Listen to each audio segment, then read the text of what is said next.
Black in China, Season 2, sponsored by Hayden T. Joseph, Certified Public Accountant. Visit us at advancedamericantax.com.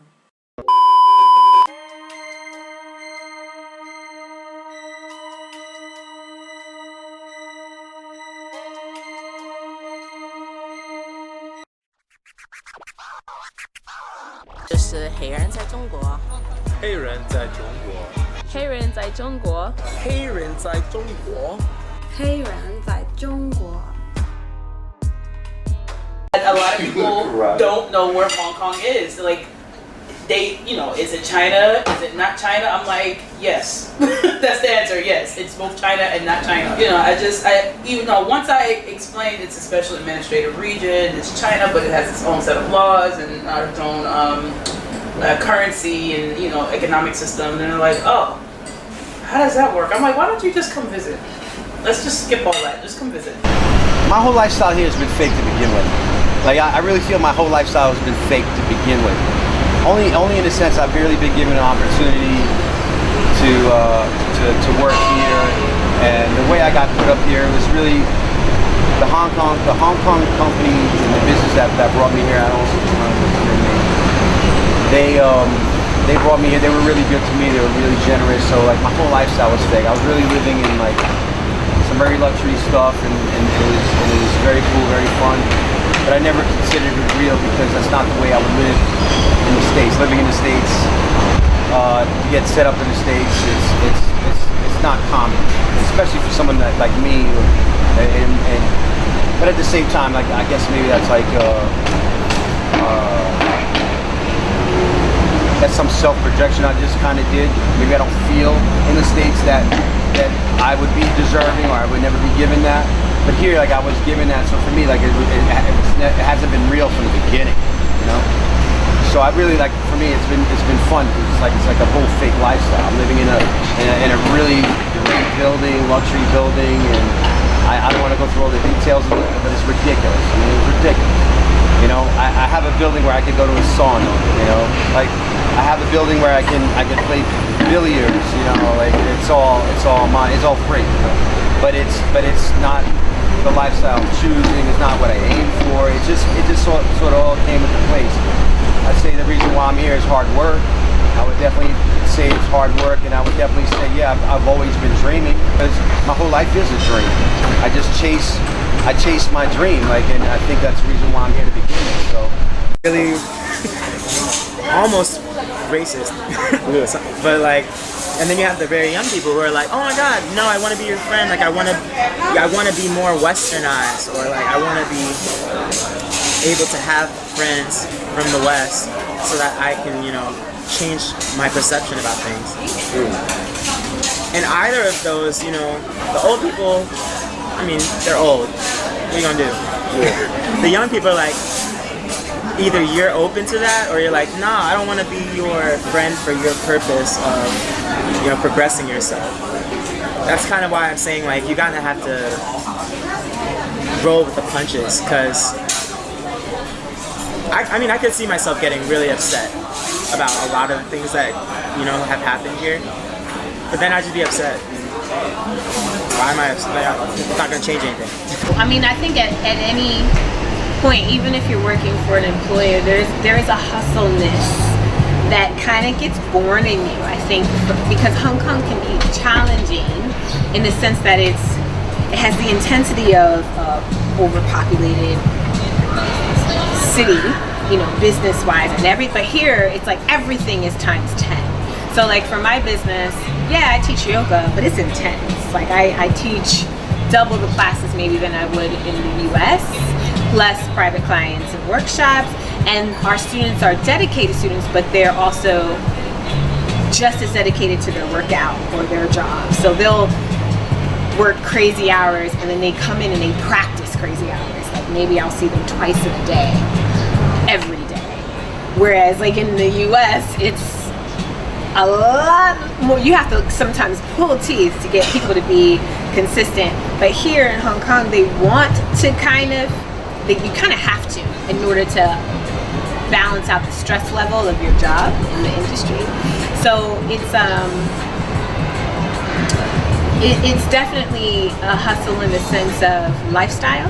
In Hong Kong, anybody can start a business, which is one of the reasons I think a lot of people are here. You know, it's an amazing environment to follow whatever path you want to create, and it becomes quite easy to register your own business and just kind of start from scratch, which is actually one of the things that when I relate it to the States, I feel is one of the biggest benefits. You know, people here, it's such a networking city, and it makes it really easy to start your own business, and people here really want to help out, as opposed to in the US, I feel like everyone's kind of trying to make their own thing, and it doesn't matter who they step on to get there. That's a good question. You know, where do people like to live in Hong Kong? I prefer to live on the island. You know, I work in the financial industry, so a lot of the financial institutions are based on the island, particularly in Central. So the headquarters for where I work is in Central. I do go to an office which is on the Kowloon side, but it's a quick commute, you know, across by MTR. Most people, I think, that are single or young families, say, you know, a husband and wife with no kids, they kind of prefer to be on the island because social life is a little bit easier to manage when you're living on the island. But I do have friends who live, you know, in TST, in the Kowloon side, and then, you know, personally, I'm looking at properties for purchase when I become a resident in the new territories, because that'll fit more of my budget. I don't know if I'll actually live there, maybe just purely for investment purposes, but there's some beautiful property and land outside in some of the areas which are not currently highly populated. Like a month ago, I found an apartment in like central part of Hong Kong. It's called Kowloon, and I live in like Prince Edward. It's kind of a mix between expats and locals.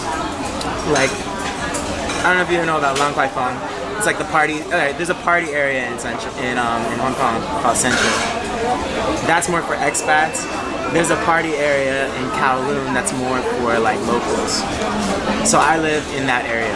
Once the locals start drinking and loosening up, it's kind of funny.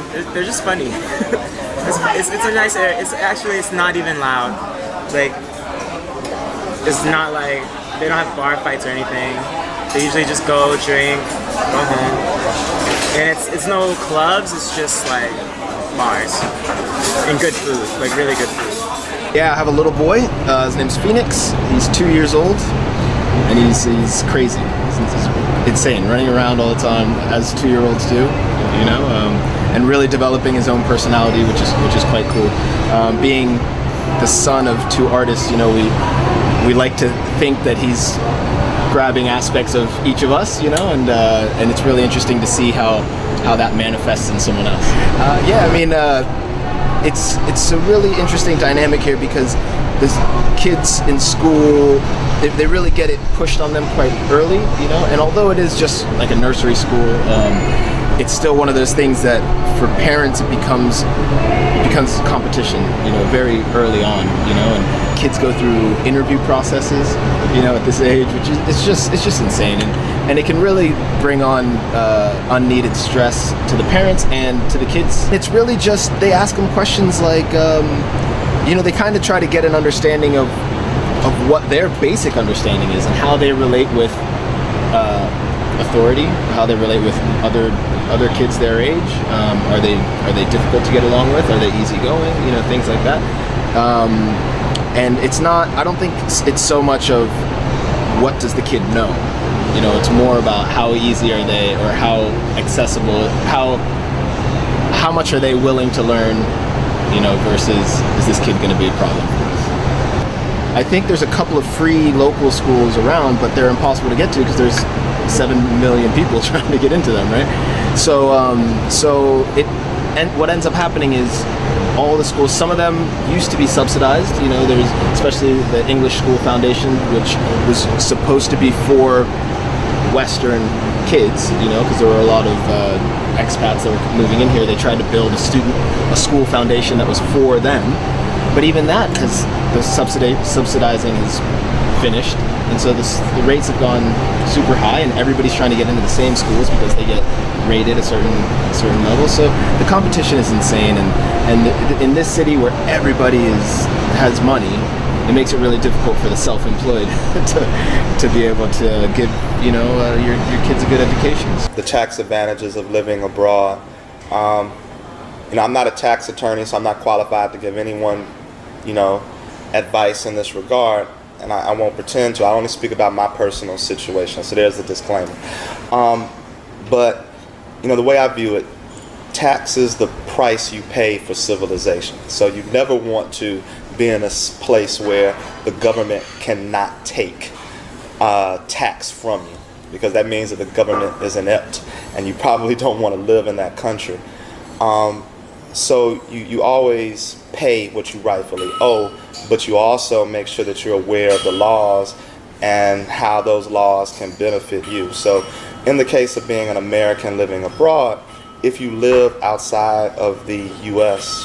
for more than 330 days, right, you are entitled to a tax exemption once you can verify to the IRS that you meet two different types of criteria. Not being a tax attorney, I can't properly explain it, but anyone who wants to do their own research can go out and find that there's ways you demonstrate that you are living abroad and can take advantage of the tax exemption.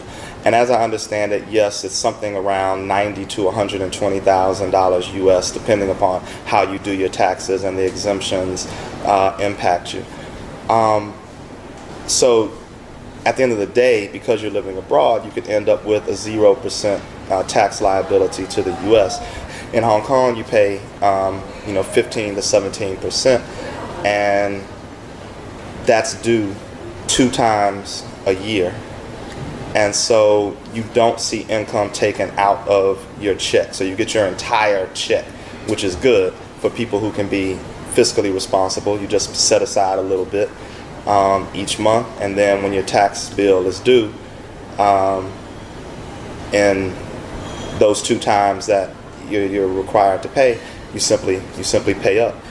And you can do that from the 7-Eleven, you can do it from the ATM. The efficiency of Hong Kong is amazing. It's a city that is like I would say a borough, a small borough like New York. It has that energy, that feel.